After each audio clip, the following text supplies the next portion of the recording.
Morning विद्यार्थी मित्रों, गया भाग में આપણે અંગ્રેજો વિશે વાત કરી હતી પાઠ પહેલામાં ધોરણ 8 સામાજિક વિજ્ઞાનમાં કે ભાઈ ઈસવીસન 1600માં આપણે ઈસ્ટ ઇન્ડિયા કંપનીની સ્થાપના કરવામાં આવી હતી। એનો પૂર્વ હેતુ આપણે જોયું હતું કે ભાઈ રાષ્ટ્રો સાથે વેપાર કરવાનો હતો અને તેમાં એકાધિકાર સ્થાપવાનો હતો। અને ઈસવીસન 1613માં અંગ્રેજોએ જહાંગીર પાસેથી ફરમાન લઈ સુરત પાસે ખાતે પોતાની પ્રથમ કોઠી છે સ્થાપી હતી। અને ટોમસ રોએ ઈસવીસન 1615માં જહાંગીર પાસેથી ભારતમાં વેપાર કરવાની પરવાનગી મેળવી। બાલાસોર ઈસવીસન 1633માં પણ તેમની વેપાર કંપની શરૂ કરી અને ઈસવીસન 1651માં હુગલી નદીના કિનારે વેપારી કોઠીની સ્થાપના કરી। તેને ફેક્ટરી કહેવામાં પણ આવતી હતી। ફેક્ટરીમાં ગોદાન પણ હતું જેમાં કંપનીના અધિકારીઓ બેસતા। નિકાસ કરવા માટેનો માલ સામાન અહીં રાખવામાં આવતો। પટણામાં કાસિમ બજારની વેપાર કોઠીઓ સ્થાપી તેને ફોર્ટ સેન્ટ જોર્જના નિયંત્રણમાં મૂકવામાં પણ આવી હતી। અંગ્રેજોને ઈસવીસન 1698માં સુતનની, કાલીઘાટ અને ગોવિંદપુર નામના 3 ગામોની જમીનદારી મળી।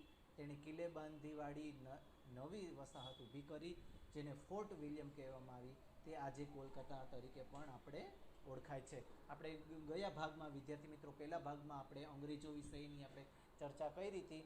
હવે આપણે વિદ્યાર્થી મિત્રો ફ્રેન્ચો વિષય હવે આપણે જાણીએ કે ભાઈ ઈસવીસન 1639માં ફ્રેન્કો માર્ટિન નામના ફ્રેન્ચ અધિકારીએ ચંદ્રગીરીના રાજા પાસેથી મદ્રાસ એટલે કે હાલનું ચેન્નઈને પટ્ટે લઈ કોઠી સ્થાપી હતી। કે વિદ્યાર્થી મિત્રો કે ભાઈ ઈસવીસન 1639માં ફ્રેન્ચના માર્ટિન નામના ફ્રેન્ચ અધિકારીએ કે ભાઈ ચંદ્રગીરીના રાજા પાસેથી મદ્રાસ ચેન્નઈને પટ્ટે લઈ કોઠી સ્થાપી હતી। અને ઈસવીસન 1664માં ફ્રેન્ચ ઈસ્ટ ઇન્ડિયા કંપનીની સ્થાપના થઈ હતી। વિદ્યાર્થી મિત્રો ઈસવીસન 1600માં ઇંગ્લેન્ડમાં ઈસ્ટ ઇન્ડિયા કંપનીની સ્થાપના થઈ હતી, જ્યારે આપણે ઈસવીસન 1664માં છે વિદ્યાર્થી મિત્રો ફ્રેન્ચ ઈસ્ટ ઇન્ડિયા કંપનીની સ્થાપના થઈ હતી। વિદ્યાર્થી મિત્રો અહીંયા ટીક કરજો, કન્ફ્યુઝનમાં નહીં થતા કે ભાઈ ઈસવીસન 1600માં ઇંગ્લેન્ડમાં ઈસ્ટ ઇન્ડિયા કંપનીની શરૂઆત થઈ, જ્યારે 1664માં ફ્રેન્ચ ઈસ્ટ ઇન્ડિયા કંપનીની સ્થાપના થઈ હતી। અને ઈસવીસન 1668માં સુરતમાં તેણે પ્રથમ કોઠી સ્થાપી હતી। એટલે વિદ્યાર્થી મિત્રો અહીંયા પણ ધ્યાન ટીક કરજો કે ભાઈ 1668માં સુરતમાં તેમણે પ્રથમ કોઠી પણ સ્થાપી હતી। તેમનું મુખ્ય મથક મછલીપટ્ટમ રહ્યું હતું। ભાઈ તેનું મુખ્ય મથક કયું કે ભાઈ મછલીપટ્ટમ પણ રહ્યું હતું। તેમણે ઈસવીસન 1673માં પોંડિચેરી એટલે કે પોંડિચેરીની સ્થાપના પણ કરી। યુરોપમાં ડચ અને ફ્રેન્ચ રાજ્યો વચ્ચે લડાતા યુદ્ધોની અસર ભારત પર પણ પડી। અંગ્રેજોએ ડચોને ફ્રેન્ચો વિરુદ્ધ સમર્થન આપતા ફ્રેન્ચો પાછા પડ્યા। તેમણે ઈસવીસન 1739માં કારીગર પર અંકુશ સ્થાપી દક્ષિણમાં મોટા પાયે વેપાર પ્રવૃત્તિઓ પણ શરૂ કરી, પરંતુ દક્ષિણમાં એકાધિકારી સ્થાપવાના મુદ્દે ફ્રેન્ચોને અંગ્રેજો સામે કર્ણાટક વિગ્રહો થયા, જેમાં તેમની હાર થતાં ફ્રેન્ચોએ ઈસવીસન 1761માં પોંડિચેરીને બાદ કરતા ભારતમાંથી સત્તાવિહીન થયા। પોંડિચેરીમાં પણ તેઓને કિલ્લેબંધી કરવાની મનાઈ કરી હતી। વિદ્યાર્થી મિત્રો આ હતું ફ્રેન્ચ વિષયનું। એના પછી આપણે વિદ્યાર્થી મિત્રો બંગાળમાં અંગ્રેજો વેપારથી સંસ્થાન તરફ કે ભાઈ વિદ્યાર્થી મિત્રો કે ભાઈ બંગાળમાં અંગ્રેજોનું આધિપત્ય કેવી રીતના કે ભાઈ એ લોકોએ પોતાનો વેપાર છે કેવી રીતના વધાર્યો હતો અને સંસ્થાઓનો તરફ કેવી રીતના વળ્યા હતા એ વિષયની આપણે આમાં ચર્ચા કરીએ કે ભાઈ અંગ્રેજોએ બંગાળમાં પોતાની પ્રથમ કોઠી ઈસવીસન 1651માં સ્થાપી। ઈસવીસન 1717માં સમ્રાટ ફરુક શિખરે તેમને બંગાળ, બિહાર અને ઓડિશામાં મુક્ત વેપાર કરવાની મંજૂરી આપી અને કલકત્તાની આસપાસમાં અન્ય ક્ષેત્રોમાં પણ ભાડે લેવા અનુમતિ પણ આપી હતી। વિદ્યાર્થી મિત્રો કે અંગ્રેજોએ બંગાળમાં પોતાની પ્રથમ કોઠી ઈસવીસન 1651માં સ્થાપી, પણ ઈસવીસન 1717માં સમ્રાટ ફરુક શિખરે તેમના બંગાળ, બિહાર અને ઓડિશામાં મુક્ત વેપાર કરવાની મંજૂરી આપી અને કલકત્તા એ ભાઈ હાલનું કોલકાતાની આસપાસ અન્ય ક્ષેત્રો પણ ભાડે લેવાની અનુમતિ આપી। અને ઈસવીસન 1740 પછી અંગ્રેજોએ પોતાની કોઠી ફોર્ટ વિલિયમ ને કિલ્લેબંધી કરતા બંગાળના નવાબ સિરાજુદ્દૌલા સાથે તેમના સંબંધો કટુતાપૂર્ણ બન્યા. સિરાજુદ્દૌલાએ 15 જૂન 1756 રોજ ફોર્ટ વિલિયમ પર આક્રમણ કરી અંગ્રેજોને હરાવ્યા હતા. વિદ્યાર્થી મિત્રો, કે ભાઈ આપણે જ્યારે જૂના પાઠ્યપુસ્તકમાં જ્યારે આપણે આ વિષય સમજાવ્યું હતું કે ભાઈ આ રીતના કે ભાઈ 1740 પછી અંગ્રેજોએ પોતાની કોઠી કે ભાઈ ફોર્ટ વિલિયમને કિલ્લેબંધી કરતા બંગાળના નવાબ કોણ કે ભાઈ સિરાજી ઉદ દૌલા સાથે તેમના સંબંધો કટુતા ભર્યા બન્યા અને સુરાજી ઉદ દૌલાએ 15 જૂન 1756 રોજ ફોર્ટ વિલિયમ પર આક્રમણ કરી અંગ્રેજોને હરાવ્યા. અને આની ઉપરથી પ્લાસીનું યુદ્ધ આપણે જે વિદ્યાર્થી મિત્રો 1757 થયું એ આપણે એના વિષયની આપણે આ પેરેગ્રાફમાં ચર્ચા થઈ ગઈ કે ભાઈ કેવી રીતના આ પ્લાસીનું યુદ્ધ છે એ થયું અને એવી રીતના કે ભાઈ કેવું કાવતરું ઘડી અને સિરાજી દૌલાને એના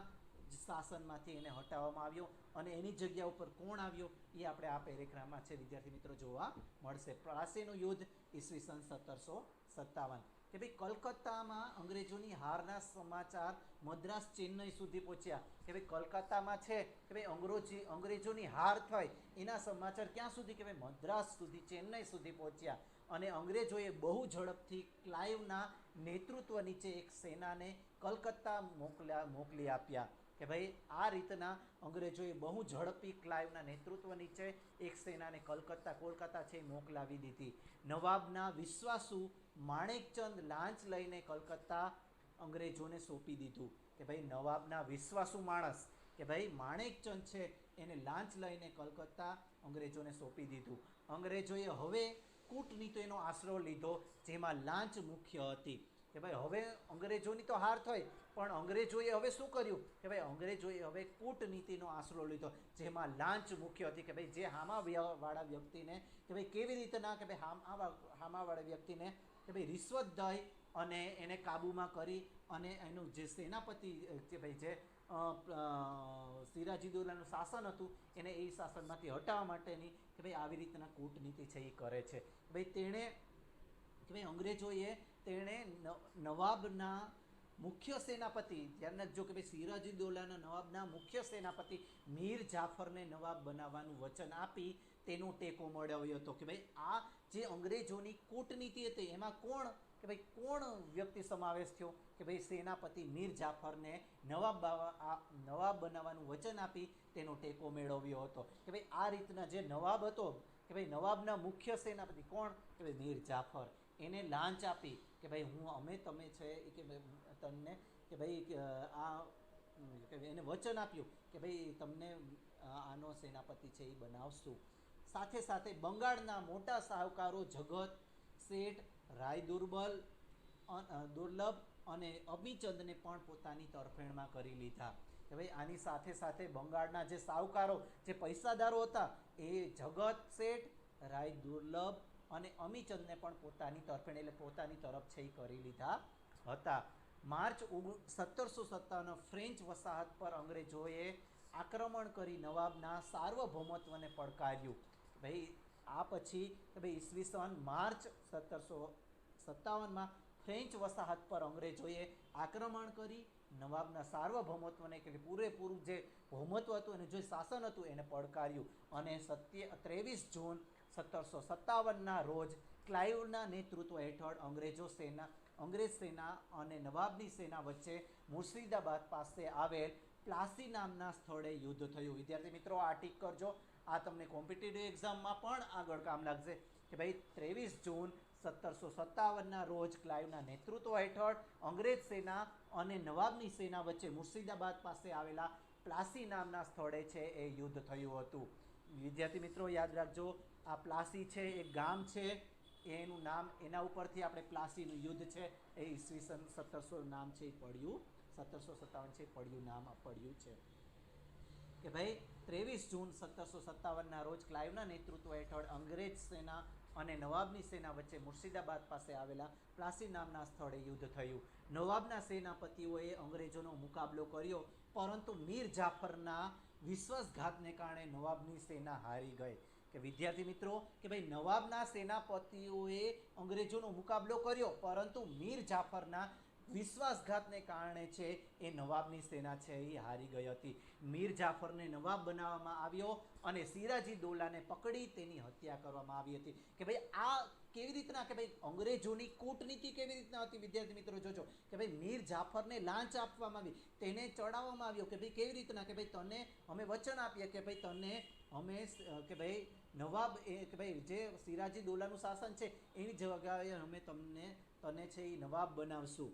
પણ મીર જાફરે નવાબ બનવાના આવ્યો અને સિરાજી દૌલાને પકડી તેની હત્યા કરવામાં આવી. અંગ્રેજોને નવાબ 24 પરગણા વિસ્તારની જાગીર આપી અને જકાત વગર વેપાર કરવાની છૂટ આપી.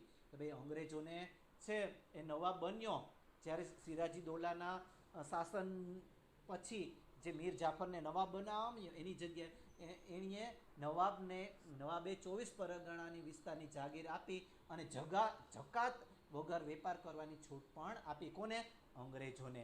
પ્લાસીના યુદ્ધ પછી સમગ્ર બંગાળ અંગ્રેજોના અધિકારમાં આવી ગયું અને અહીંથી તેઓ વેપારીમાંથી સંસ્થાનમાં માલિક બન્યા.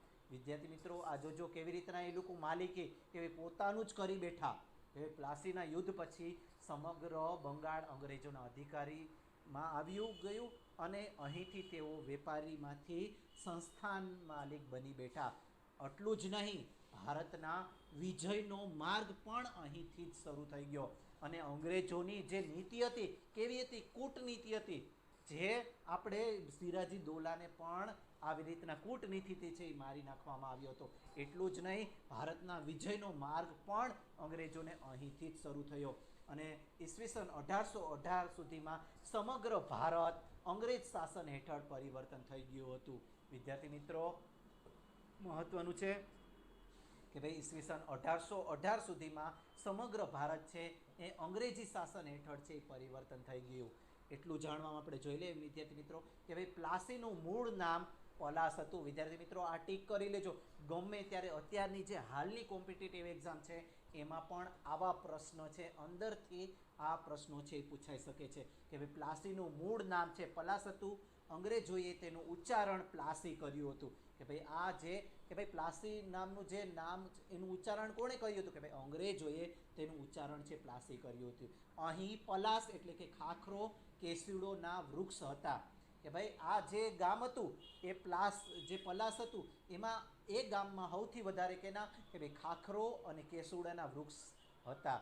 આ વૃક્ષો પર આવતા કેસરી રંગના ફૂલોમાંથી રંગ બનાવવામાં આવતો, જેનો હોળીના તહેવારોમાં ઉપયોગ થતો હતો. વિદ્યાર્થી મિત્રો આ કેવી રીતના પ્લાસીમાંથી અંગ્રેજોએ ઉચ્ચારણ એનું પ્લાસી કર્યું એ પણ આપણે જોયું કે ભાઈ પલાસ એટલે કે ભાઈ ખાખરો કેસુડાના વૃક્ષો વધુ હતા અને આ વૃક્ષો પર આવતા કેસરી રંગના ફૂલોમાંથી રંગ બનાવવામાં આવતો અને જેનો હોળીના તહેવારોમાં છે એ ઉપયોગ થતો. આ હતું આપણે વિદ્યાર્થી મિત્રો અહીંયા સુધીનું પ્લાસીનું યુદ્ધ વિશેનું જે 1757માં થયું હતું એના વિશેની આપણે અહીંયા જોયું. એના પછી બક્સરનું યુદ્ધ 1764માં. પ્લાસીના યુદ્ધ ઉપર જ આપણે વિદ્યાર્થી મિત્રો બક્સરનું યુદ્ધ છે એ 1764માં છે એ જોવા મળે છે.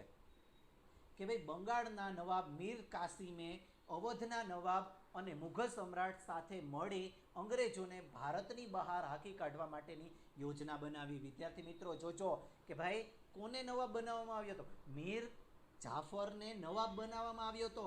પણ મીર જાફરની જે આવી નીતિ હતી એના કારણે અંગ્રેજોએ મીર જાફરની જગ્યાએ બંગાળનો નવાબ મીર કાસિમને બનાવી દીધો હતો. એના પછી કે ભાઈ બંગાળના નવાબ મીર કાસિમે અવધના નવાબ અને મુઘલ સમ્રાટ સાથે મળી અંગ્રેજોને ભારતની બહાર કાઢવાના માટેની યોજના છે બનાવવામાં આવી. આ ત્રણેયની સેના 50,000 જેટલા સૈનિકોની બનેલી હતી. વિદ્યાર્થી મિત્રો ટીક કરતા જજો કે ભાઈ બંગાળના નવાબ મીર કાસિમે અવધના નવાબ અને મુઘલ સમ્રાટ સાથે મળી અંગ્રેજોને ભારતમાંથી હાંકી કાઢવા માટેની યોજના બનાવી અને આ ત્રણેય સેનાની પાસે કેટલી સેના કે ભાઈ 50,000 જેટલા સૈનિકોની બનેલી હતી. જ્યારે કંપનીની સેના 7,072ની હતી. મેજર મનોરના વડપણ હેઠળ ભારતના આ ત્રણ શાસકો સાથે બક્સરનું યુદ્ધ 22 ઓક્ટોબર 1764માં થયું હતું. વિદ્યાર્થી મિત્રો કે ભાઈ બક્સરનું યુદ્ધ કેવી રીતના થયું હતું એ જો વિદ્યાર્થી મિત્રો કે ભાઈ આ ત્રણેય સેનાની કે ભાઈ અંગ્રેજોને ભારતમાંથી બહાર કાઢી નાખવાની છે યોજના ઘડવામાં આવી અને આ ત્રણેય સેનાની કે ભાઈ 50,000 જેટલા સૈનિકોની બનેલી હતી, જ્યારે કંપનીની સેના 7,072ની હતી. મેજર મનરોના વડપણ હેઠળ ભારતના આ ત્રણ શાસકો સાથે બક્સરનું યુદ્ધ 22 ઓક્ટોબર 1764ના રોજ જે થયું હતું. અંગ્રેજો જીત્યા અને પ્લાસીનો નિર્ણય દ્રઢ બન્યો કે ભાઈ આ રીતના કે ભાઈ આ જે યુદ્ધ થયું હતું બક્સરનું એમાં અંગ્રેજોની જીત થઈ અને પ્લાસીનો નિર્ણય દ્રઢ બન્યો. એક સાથે ત્રણ સત્તાઓને હરાવનાર અંગ્રેજોનો પડકાર કરવાવાળું ભારતમાં હવે કોઈ જ નહોતું કે ભાઈ આ યુદ્ધથી બક્સરના યુદ્ધથી એનો જે પ્લાસીનો નિર્ણય છે એ દ્રઢ બન્યો અને એક સાથે ત્રણ સત્તાઓને હરાવનાર અંગ્રેજોનો પડકાર કરવાવાળું ભારત હવે કોઈ જ રહ્યું ન હતું. બક્સરના યુદ્ધથી અંગ્રેજોને બંગાળ, બિહાર અને ઓરિસ્સા એટલે કે હાલનું ઓડિશાના દીવાની અધિકારો પ્રાપ્ત થયા, એટલે કે તેઓ વિધિસરના માલિક બન્યા. કે વિદ્યાર્થી મિત્રો આ બક્સરના યુદ્ધથી અંગ્રેજોને બંગાળ, બિહાર અને ઓરિસ્સા એ હાલનું ઓડિશાના દીવાની જે અધિકારો પ્રાપ્ત થયા અને એટલે કે તેઓ વિધિસર માલિક બની બેઠા, જ્યારે વહીવટી જવાબદારી નવાબના સિરે રાખી. કે ભાઈ વહીવટી જે વહીવટ હતો બધો એ કોના નામે કે ભાઈ નવાબના સર ઉપર રાખ્યો કે ભાઈ એને પાસે રાખ્યો. આથી દ્વિમુખી શાસન પદ્ધતિ છે એ અમલમાં આવી. આના કારણે કે ભાઈ બે લોકોનું શાસન છે એ આ રીતના પદ્ધતિ છે એ અમલમાં આવી. આ હતું વિદ્યાર્થી મિત્રો બક્સરનું યુદ્ધ. એના પછી આપણે વિદ્યાર્થી મિત્રો જોશું મૈસૂર વિગ્રહ. અત્યારે વિદ્યાર્થી મિત્રો પ્લાસીના યુદ્ધથી આપણે જોયું કે ભાઈ કેવી રીતના છે એ આપણે 23 જૂન 1757ના રોજ ક્લાઇવના નેતૃત્વ હેઠળ છે એ આપણે પ્લાસીનું યુદ્ધ થયું હતું. પછી એના પછી બક્સરનું યુદ્ધ આપણે 22 ઓક્ટોબર 1764માં કેવી રીતના થયું એ પણ જોયું. એના પછી આપણે વિદ્યાર્થી મિત્રો મૈસૂર વિગ્રહ જે આપણે હવે જોશું. દક્ષિણ ભારતમાં વિજયનગર સામ્રાજ્યનો અંત ઈસવીસન 1761 પછી મૈસૂર હૈદર અલીના નેતૃત્વમાં સૌથી શક્તિશાળી રાજ્ય બન્યું હતું. વિદ્યાર્થી મિત્રો કે ભાઈ દક્ષિણ ભારતમાં જ્યાં વિજયનગર સામ્રાજ્યના અંત આવ્યો ઈસવીસન 1761 પછી મૈસૂર હૈદર અલીના નેતૃત્વમાં સૌથી શક્તિશાળી રાજ્ય બન્યું. હૈદર અલીએ યુરોપિયન પદ્ધતિએ લશ્કરના સૈનિકોની તાલીમ આપી, સશસ્ત્ર સજ્જ કર્યું. અંગ્રેજોએ હૈદર અલીના ઝડપી વધતી જતી સત્તા અને શક્તિ અંગે ચિંતિત બન્યા. તેથી મૈસૂર રાજ્ય સાથે 4 મૈસૂર વિગ્રહો થયા. ઈસવીસન 1767 69, ઈસવીસન 1780 84, ઈસવીસન 1790 92 અને ઈસવીસન 1799. આ 4 મૈસૂર વિગ્રહો છે. આ યુદ્ધ પૈકી પ્રથમ 2 યુદ્ધો હૈદર અલી સાથે થયેલા અને બીજા 2 યુદ્ધો છે હૈદર અલીના શક્તિશાળી પુત્ર ટીપુ સુલતાન સાથે થયેલા છે. વિદ્યાર્થી મિત્રો ધ્યાન રાખજો, આ મૈસૂર વિગ્રહ કેવી રીતના થયો હતો કે ભાઈ દક્ષિણ ભારતના વિજયનગર સામ્રાજ્યના અંત પછી ઈસવીસન 1761 પછી મૈસૂર હૈદર અલીના નેતૃત્વમાં સૌથી શક્તિશાળી રાજ્ય છે એ બન્યું હતું. હૈદર અલીએ યુરોપીય પદ્ધતિ લશ્કરીના સૈનિકોને તાલીમ આપી, સશસ્ત્ર સજ્જ કર્યું. અંગ્રેજો હૈદર અલીના ઝડપી વધતી જતી સત્તા અને શક્તિ અંગે ચિંતિત બન્યા. તેથી મૈસૂર રાજ્ય સાથે 4 મૈસૂર વિગ્રહ થયા, જે આપણે ઈસવીસન 1767 થી 1769, ઈસવીસન 1780 થી 1784, ઈસવીસન 1790 થી 1792 અને ઈસવીસન 1799. આ 4 વિગ્રહો છે. વિદ્યાર્થી મિત્રો ધ્યાન રાખજો, આ યુદ્ધ પૈકી પ્રથમ 2 યુદ્ધો હૈદર અલી સાથે થયેલા અને બીજા 2 યુદ્ધો છે હૈદર અલીના શક્તિશાળી પુત્ર કોણ કે ભાઈ ટીપુ સુલતાન સાથે છે એ થયેલા છે. પ્રથમ મૈસૂર યુદ્ધ છે અનિર્ણિત રહેલ, કોઈ પરિણામ આવ્યું નહોતું કે ભાઈ એનું કોઈ પ્રથમ જે મૈસૂર વિગ્રહ થયો હતો એ પ્રથમ મૈસૂર યુદ્ધ થયું હતું એનો કોઈ નિર્ણય આવ્યો નહોતો, કોઈ પરિણામ આવ્યું નથી. તેથી દ્વિતીય મૈસૂર વિગ્રહ સમયે ઈસવીસન 1782માં હૈદર અલીનું છે મૃત્યુ થતાં યુદ્ધ ચાલુ રહ્યું. વિદ્યાર્થી મિત્રો પ્રથમ જ્યારે મૈસૂર યુદ્ધ થયું હતું એમાં કોઈ જ પરિણામ ન આવ્યું. એના કારણે દ્વિતીય મૈસૂર વિગ્રહ સમયે 1782 છે હૈદર અલીનું છે મૃત્યુ થયું, તો પણ યુદ્ધ છે એ ચાલુ રહ્યું. છેવટે બંને પક્ષ સંધિ થઈ અને છેવટે શું બન્યું કે બંને પક્ષે છે એ સંધિ કરી નાખી. તૃતીય મૈસૂર વિગ્રહમાં ટીપુ સુલતાન હાર્યો અને તેને ભયંકર હાનિ થઈ કે ભાઈ. અને પ્રથમ મૈસૂર વિગ્રહ જે થયો એ તો શું પરિણામ આવ્યું, એનું કોઈ પરિણામ જ નહોતું આવ્યું. પણ દ્વિતીય મૈસૂર વિગ્રહ થયો એમાં 1782 હૈદર અલીનું મૃત્યુ થયું અને તો પણ યુદ્ધ છે એ ચાલુ રહ્યું અને છેવટે બંને પક્ષે છે એ સંધિ કરી. અને તે ત્રીજો મૈસૂર વિગ્રહ જેમાં ટીપુ સુલતાન હાર્યો અને તેને ભયંકર હાનિ છે એ પહોંચી. ચતુર્થ મૈસૂર વિગ્રહમાં ટીપુ સુલતાન વીરગતિ પામ્યો અને અંગ્રેજોએ એક શક્તિશાળી શાસકને ખતમ કરી પોતાના સામ્રાજ્યને દ્રઢ બનાવ્યું. અંગ્રેજોએ મૈસૂર રાજ્ય અગાઉના વાડિયાર રાજવંશને સોંપ્યું અને તેના પર સહાયકારી સંધિ છે લાદવામાં આવી હતી. આ હતું વિદ્યાર્થી મિત્રો 4 મૈસૂર વિગ્રહ જે કેવી રીતના થયા એ આપણે અહીંયા સુધી જોયું. અને આપણે વિદ્યાર્થી મિત્રો અહીંયા સુધી આપણે રાખીએ. નમસ્કાર. એક મિનિટ.